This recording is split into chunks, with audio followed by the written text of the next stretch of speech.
Hello, guys. I am here today to explain semantic relation, which is also called lexical relation between words and phrases in the sentence. But before that, I will do a briefing of semantics. So, what is semantics? Semantics is actually the branch of linguistics that deals with the meaning of words, meaning of phrases, and meaning of sentences as a whole. Literal meaning, conceptual meaning. Okay, now when we do semantic analysis, when we analyze words, how we analyze it by three ways: semantic features, semantic roles, and semantic relations. For semantic features and semantic roles that I have already explained, you can go through my lecture. Now I am going to explain semantic relations, the relation of words into a sentence. Okay, but before that, let me share my screen to you so that it becomes easy for you to understand the things. Well,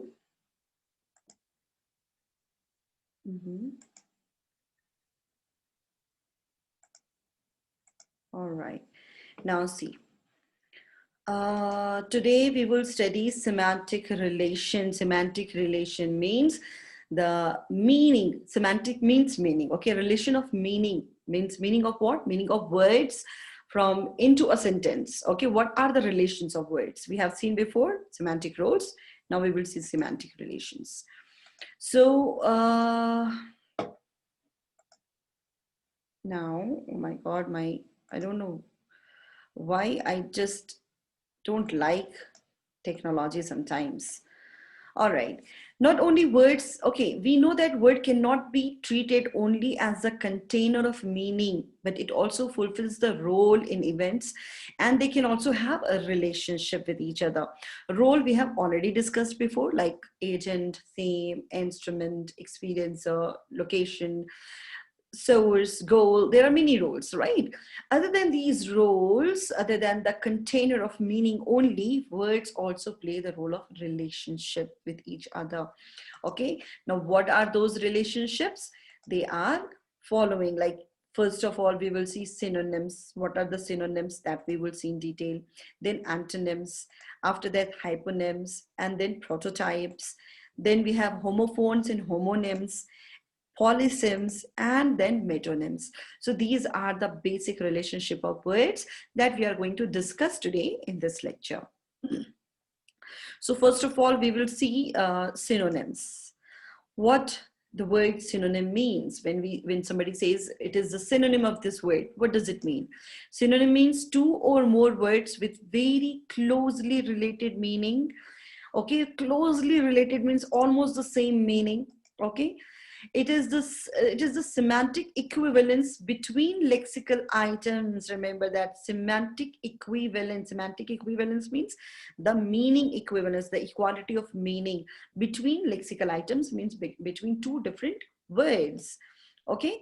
Now, how can we analyze? For example, now see the examples, like almost, nearly, almost the same meaning they have. You speak big or large, broad or wide, purchase or buy, both have the same meaning. The meaning, if you literally translate it, it will give you the same translation, same meaning. Cab or taxi, car or automobile, kosh or sofa, freedom or liberty. These are called this type of words which have the almost same, nearly same kind of meaning. We call them synonyms. But we have to remember that sameness doesn't mean total sameness. We cannot say that we can use every word everywhere. Even some synonyms sounds odd in some places. For example, I will show you. Like if we say the sentence, the word answer fits in the sentence, Sandy had only one answer correct on the test. The word reply would sound odd. Yes or no? We cannot say that Sandy had all the correct reply on his questions, on the answer of the questions. So here, for the answer of the questions, we say answer. We cannot say reply the question. No, answer the question. Although answer and question are the synonyms, but That is what, there are some oddness that we cannot use every synonym everywhere. We have to understand the usage of the word as well. Synonyms forms may also differ in terms of in terms of formal versus informal. You have to remember, for example, like the sentence, my father purchased a car, a large automobile. Okay, my father purchased a large automobile. It has virtually the same meaning as my dad bought a big car, with 4 synonymous replacement, but the second version sounds much more casual or informal than the first one, right? So this way also we can see the difference of usage of the words. Even if it is synonym, we have to use it very carefully, even if the words have the same meaning. Okay, now see, next is antonym. What is antonym? Two forms with opposite meaning are called antonyms. Okay, synonym, two forms with almost the same meaning, we call it synonym. But two forms with opposite meaning, completely opposite meaning, we call it antonym. But this antonyms are also of different types. But before that, we will see like alive, dead, married, single, big, small, old, new, fast, slow, rich, poor. All these, the words I have given here, all these are the examples of antonyms giving opposite meaning: happy, sad, true, false, hot, cold, long, short, male, female. There are a number of words in English which gives opposite, just opposite meaning. Now we will see that antonyms are also of 3 types. Okay, number one, like one is gradable, that we can grade how much opposite something is. Next is non-gradable, that we cannot grade. Okay, and another is reversive, just opposite. Now what is it? If we talk about gradable antonyms means it is used generally in comparative construction. When we make any sentence that makes us compare someone with something, then we use gradable antonyms. For example, I am bigger than you, and a pony is smaller than a horse, right? She is more active than her. So this way means when we have comparison, then we use the word that we use, that is called gradable antonyms. Okay, for example, I said small, we can say smaller, smallest. Okay, big, bigger, biggest, tall, taller, tallest, short, shorter, shortest. Such words, okay, they are called, like if something is short, it can be even shorter, it can be shortest, right?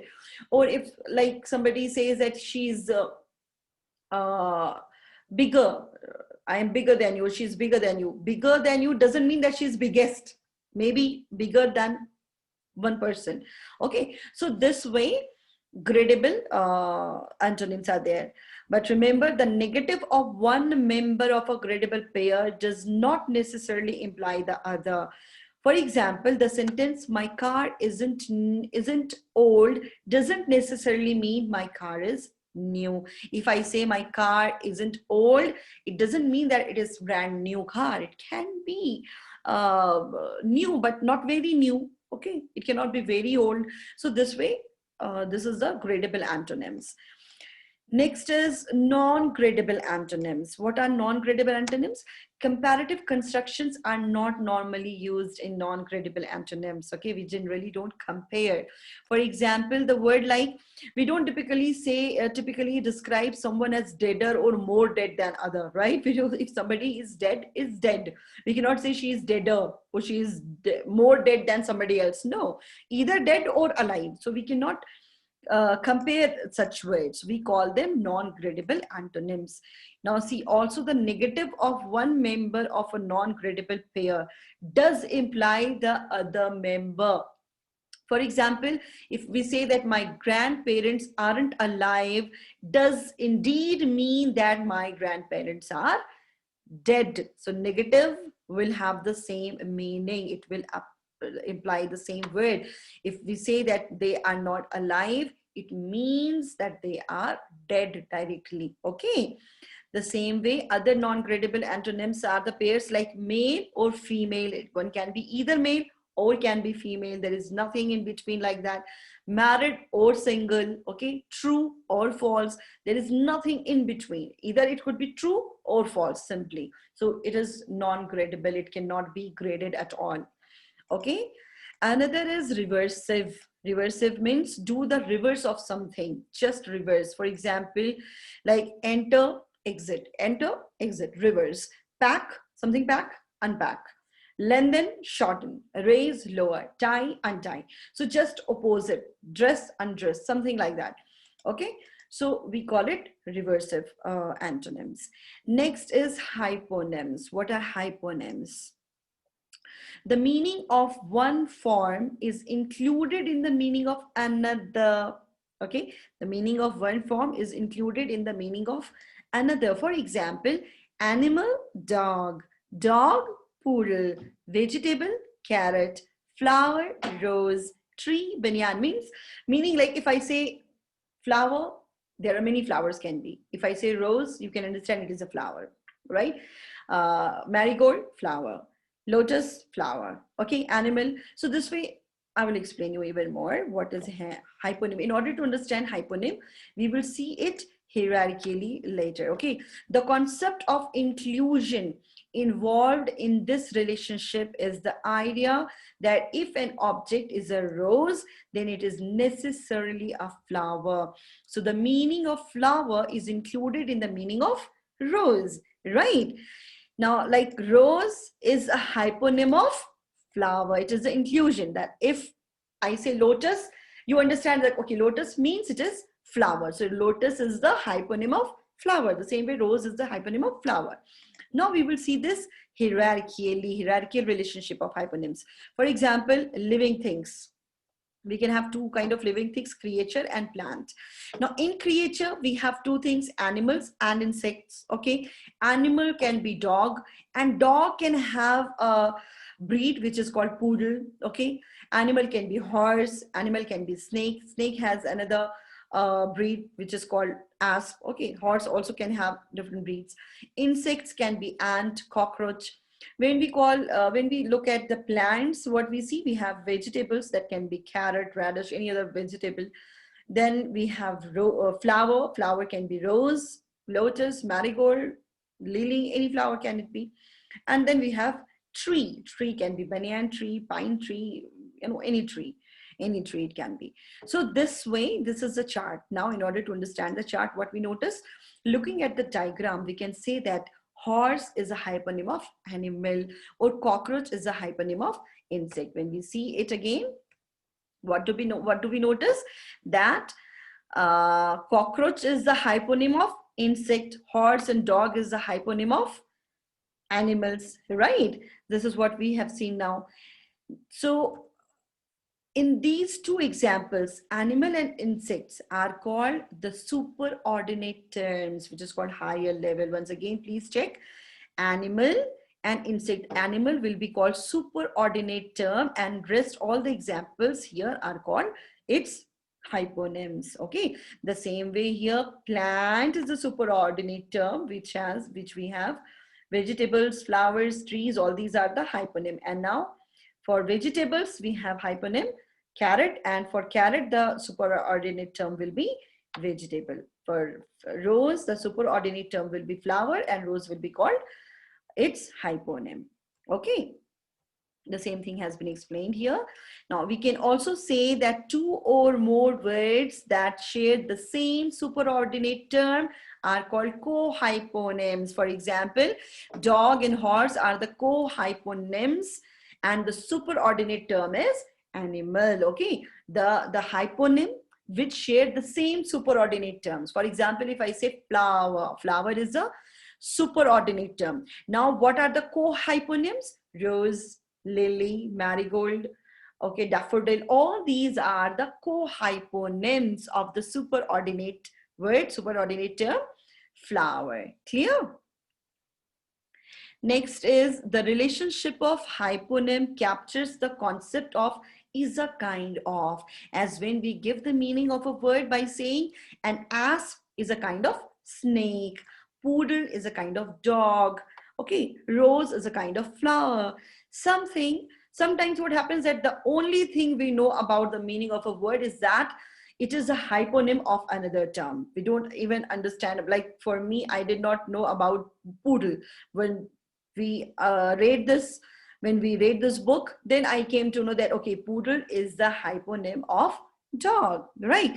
We may know nothing more about the meaning of the word asp other than that it is a kind of snake, or that banyan is a kind of tree.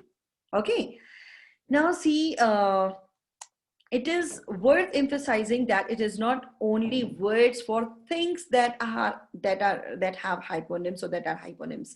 Even the actions, even the verbs, for example, such words such as punch, shoot, and stab, describing actions, can all be treated as co-hyponyms of the superordinate term injury, okay, or injure.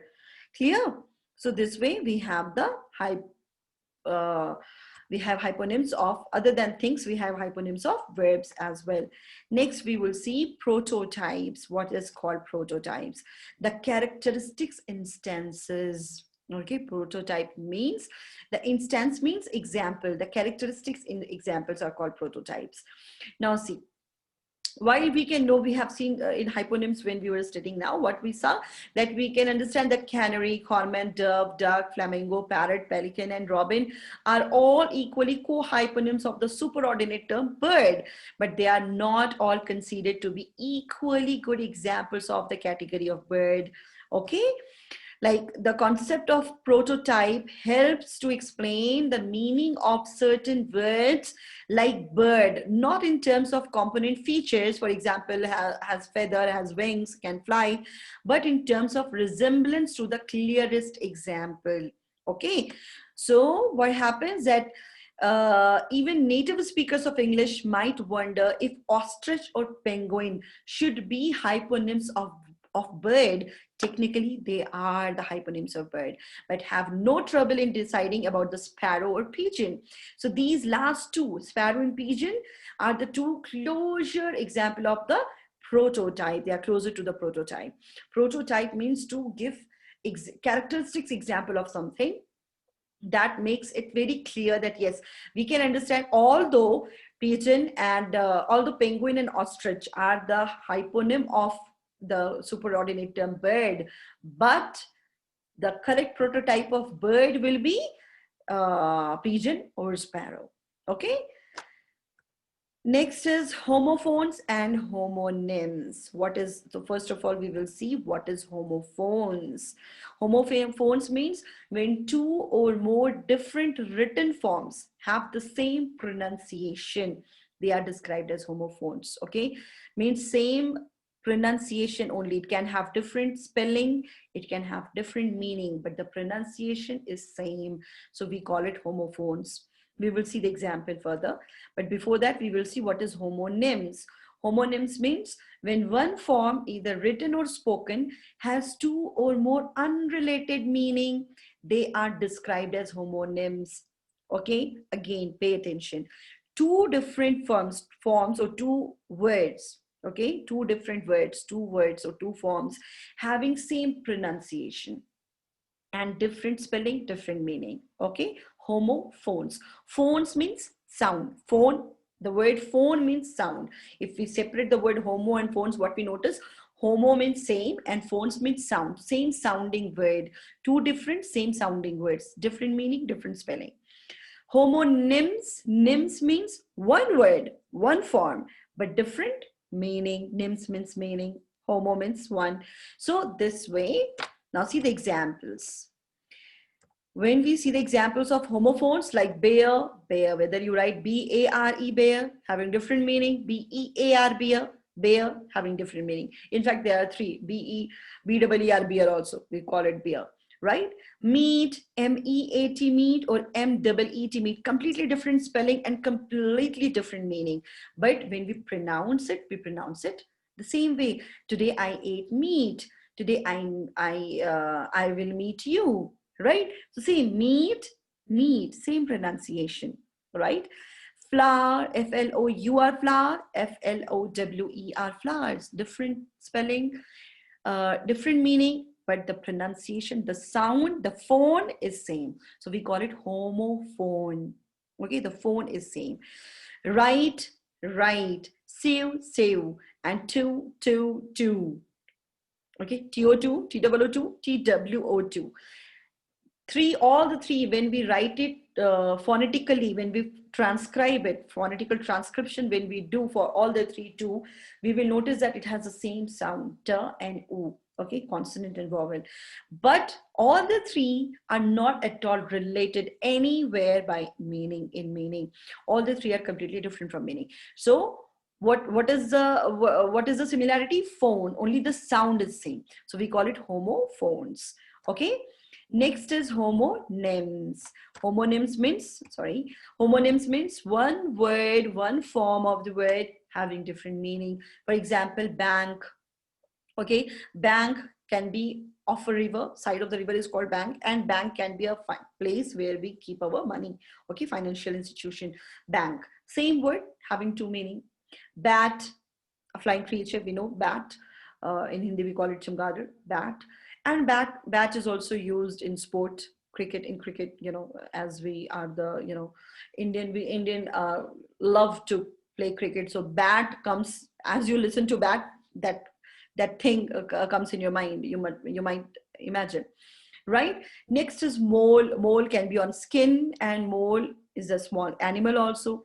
Pupil, it can be at school. Pupil in the eye. In the eye also we have pupil, and pupil means the pupil, the colleagues. Okay, we call them pupil.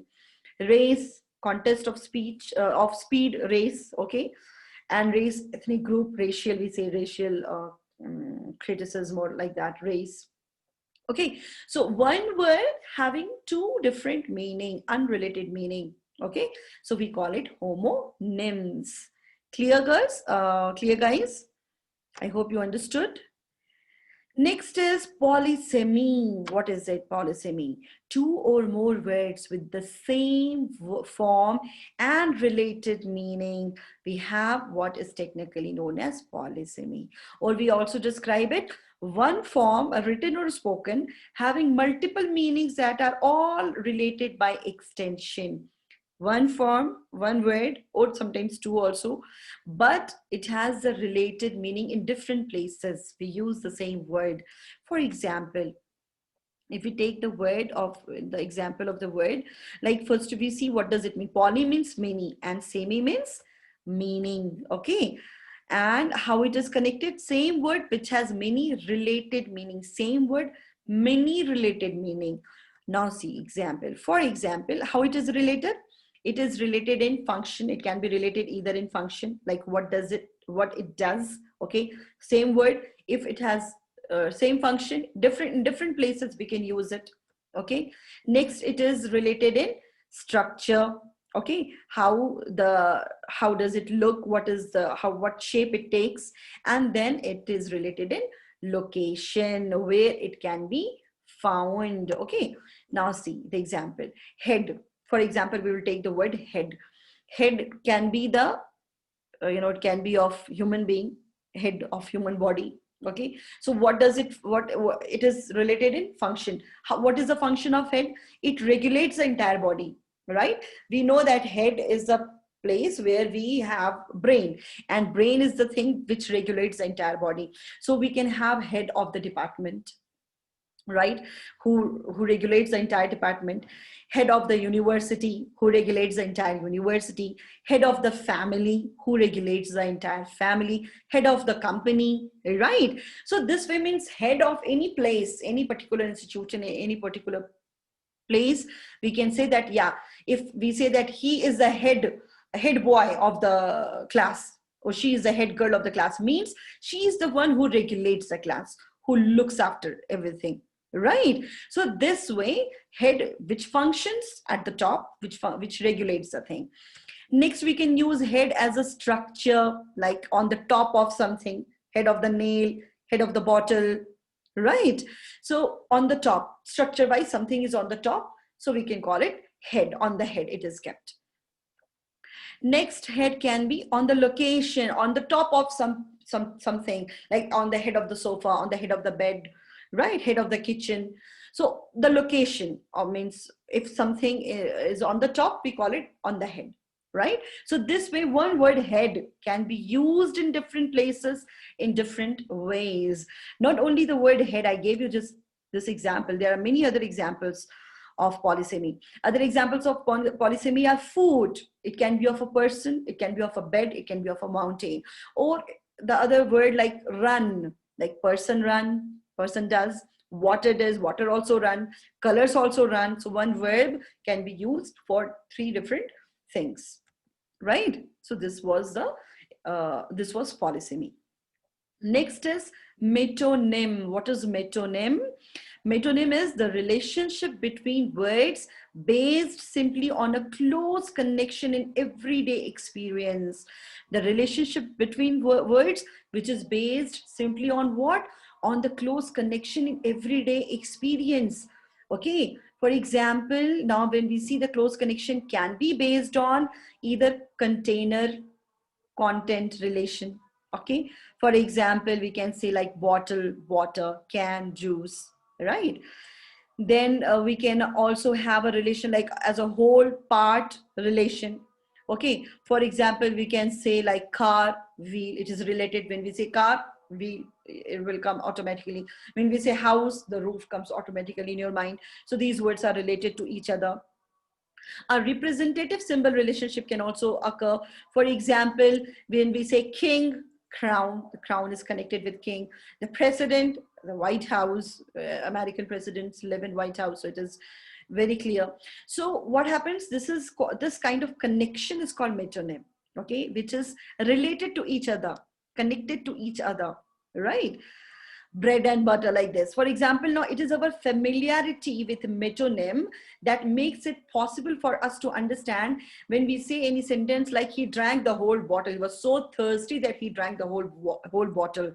It doesn't mean that he drank the bottle, the plastic bottle or the glass object. We understand when somebody says that he drank the whole bottle, we understand that he drank the water inside the bottle because it is connected. Bottle means water, right? When I say that I'm so hungry that I will eat the entire plate, it doesn't mean that I will eat the plate itself. It means that the food in the plate I will eat. So what is it? This is called metonym. The connection, the two things are connected with each other, right? Because in our, and we understand it according to our uh, everyday understanding, everyday speech, we understand it. So these were the relations between the words that we have seen so far. I hope you understood the lectures. I hope you understood everything. Inshallah, in the next class, we will meet with any other interesting topic. Till then, take care.